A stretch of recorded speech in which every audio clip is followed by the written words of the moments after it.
آپ نے P T I کے ڈی جی کی بات کی، کون ہے پی ٹی آئی میں ڈی جی؟ جو بھی سیاست کرے اور غیر سیاسی ہو، وہ مرد ہے عورت ہے؟ کہے کہ غیر سیاسی ہو۔ 26ویں 27ویں کے بعد ایک اور اچھی ترمیم آ رہی ہے۔ دیکھیے مجھے پورا آپ کا کوشچن صحیح طرح ذرا کلیئر۔ ایک طرف وہ ناکہ نہیں کراس کر سکتے وزیر اعلیٰ کے پی جو ہیں، اور دوسری طرف دیکھا جائے تو لاہور کی گلیوں میں بھی گزارش یہ ہے، دیکھیں سیاسی ایکٹیویٹی کی انہیں اجازت ہے، وہ 100 بار کریں، لیکن وہ جلد سے جلوس کرنے کے لیے ایک طریقہ کار ہے۔ وہاں جو اڈیالہ کے باہر بھی دھرنا ہوتا ہے، وہ دھرنا بھی اگر وہ کسی اصول ضابطے سے دیں، اس سے کوئی وہاں عام آدمی کی زندگی متاثر نہ ہو، وہاں ہزاروں قیدی ہیں، ان کی جان کو خطرہ نہ ہو، تو ہمیں اس کی بھی کوئی مسئلہ نہیں۔ ہمیں کسی قسم کی پولیٹیکل ایکٹیویٹی سے نہ کوئی اختلاف ہے، اور نہ ہم چاہتے ہیں کہ اسے روکا جائے، لیکن صرف اس کے قانون اور آئین کے دائرہ کار میں رہا جائے۔ چودھری صاحب پی ٹی آئی جو ہے، چودھری صاحب آپ نے کہا کہ کسی کو دہشت گردی کی اجازت نہیں دی جائے گی۔ 2001 میں پہلی بار نیک محمد منظر عام پر آیا تھا اور دہشت گردی شروع ہوئی تھی وزیرستان سے۔ اس وقت سے ہم سن رہے ہیں کہ کسی کو دہشت گردی کی اجازت نہیں دی جائے گی۔ 2026 آ گیا تو یہ کب تک اجازت نہیں دی جائے گی؟ ایک تو وہ سال منشن کرے کہ ہم انتظار کریں اس کا۔ دوسری بات یہ کہ آپ نے کہا کہ ہم ان کو افغانستان کے اس پار دھکیلیں گے، لیکن پختونوں کا مینڈیٹ ان کے پاس ہے 92 سیٹ، آج بھی ان کے پاس ہے 115 سیٹوں پر الیکشن ہوا تھا، وہ جیت گئے ہیں۔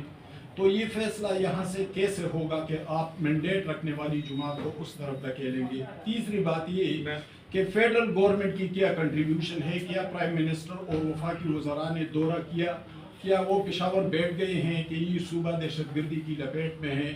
حکومت کے ساتھ کوارڈینیشن بڑھائے، پروونشل گورنمنٹ کے ساتھ ایپیکس کمیٹی کی جو سفارشات ہیں اس پر عمل کیسے کیا جائے؟ اس حوالے سے فیڈرل گورنمنٹ نے کیا ہے، کیونکہ ابھی تک کسی نے دورہ تک نہیں کیا۔ دیکھیں سب سے پہلی بات ہے کہ وزیر داخلہ کوئی 1 درجن سے زائد صرف کے پی کے دورے کر چکے ہیں، اور اسی طرح وزیر اعظم بھی گاہے بگائے جاتے ہیں۔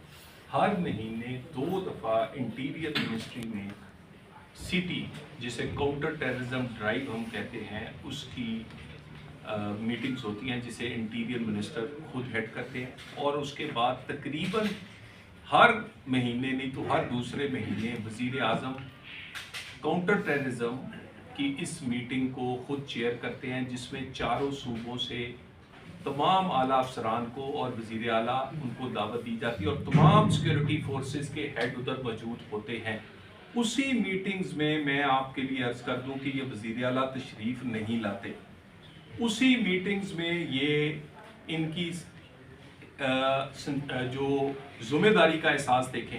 اس کے بعد جو سٹی ڈرائیو ہے، میں کسی دن انشاءاللہ ہم آپ تمام وہ لوگ جو ٹیررزم پہ لکھتے ہیں، جو اس پہ بڑا غور کرتے ہیں، ہم بریفنگ دے رہے ہیں جس میں کاؤنٹر ٹیررزم کے 2 درجن نکات ہوں گے، اور ہم آپ کو 4 صوبوں کے جو اس میں کنٹریبیوٹ کرنا تھا، اس کی کس پوائنٹ پہ کتنی کنٹریبیوشن ہے وہ بتاؤں۔ جس کا میں نے ایک آپ کو بتایا، ایک پوائنٹ ہے سیف سٹیز۔ پنجاب کا کوئی ضلع ایسا نہیں جس میں سیف سٹی آپریٹر نہیں، اس کی تحصیلوں تک چلے گئے۔ فورینزک لیب کب سے کہا جا رہا ہے، آج کے دن تک اس کی اینٹ نہیں رکھے گی۔ سی ٹی ڈی جو کہ کاؤنٹر ٹیررزم کی بہتر فورس بنانی ہوتی ہے، آج بھی آدھی سے زیادہ ڈسٹرکٹس کے پی میں اس کی نہیں ہے۔ اس کے علاوہ میں آپ کو وہاں 2 درجن جو دوسرے نکات ہیں اس میں ہم آپ کو بریف کریں گے، اور میں نیم اور شیم نہیں کرنا چاہتا، یہ نہ سمجھا جائے کہ وہ ہمارے سیاسی مخالف ہیں۔ بھئی میں تو وہ بات کرتا ہوں as a state minister interior کہ جو میری ذمہ داری ہے۔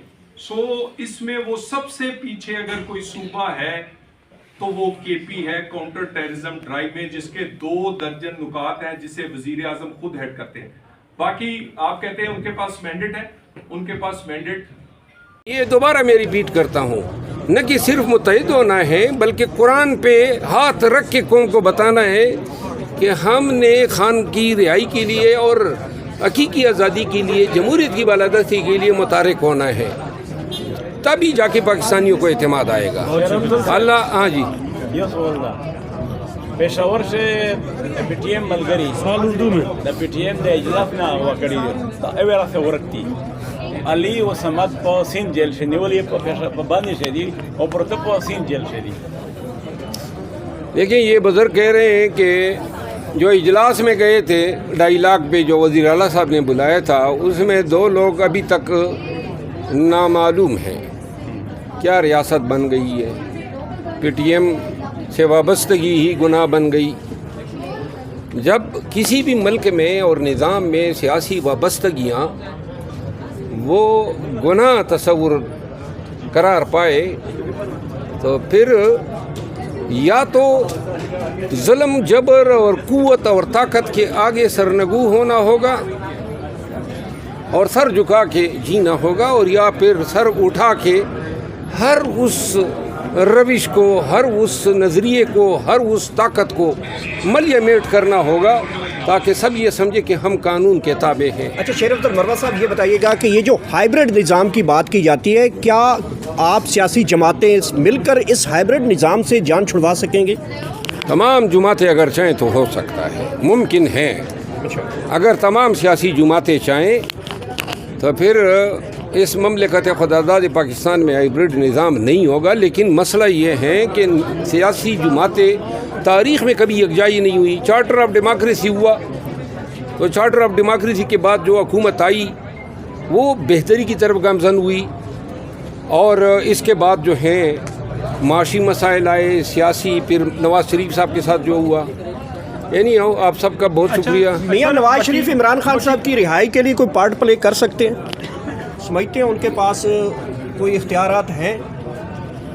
میرا خیال ہے یہ صرف نواز شریف کی بات نہیں ہے. نواز شریف صاحب یقیناً کلیدی کردار ادا کر سکتے ہیں، لیکن یہ پیپل پارٹی اسٹیبلشمنٹ اور نون کی ایک جوائنٹ انڈرسٹینڈنگ ہے، اور میرا خیال ہے اسٹیک ہولڈرز کو کنونس کرنا ہوگا تبھی کوئی جا کے کوئی حل نکل سکتا ہے. مروہ صاحب آپ نے پی ٹی آئی کے ڈی جی کی بات کی. کون ہے پی ٹی آئی میں ڈی جی؟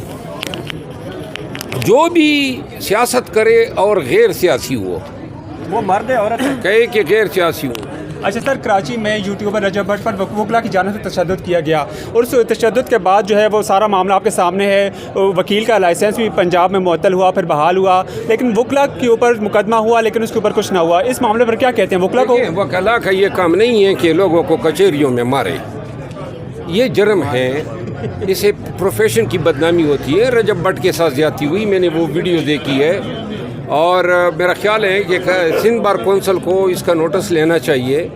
کیوں کر کچہریوں میں لوگ جو انصاف کے حصول کے لیے جاتے ہیں، یہ تو بیسیکلی آپ کو لوگوں کو انصاف کے حصول سے روک رہے ہیں. نہیں ہونا چاہیے تھا، ظلم ہوا ہے، اور بار کو بحیثیت ادارہ اس پہ سوچنا چاہیے اور عمل کرنا چاہیے.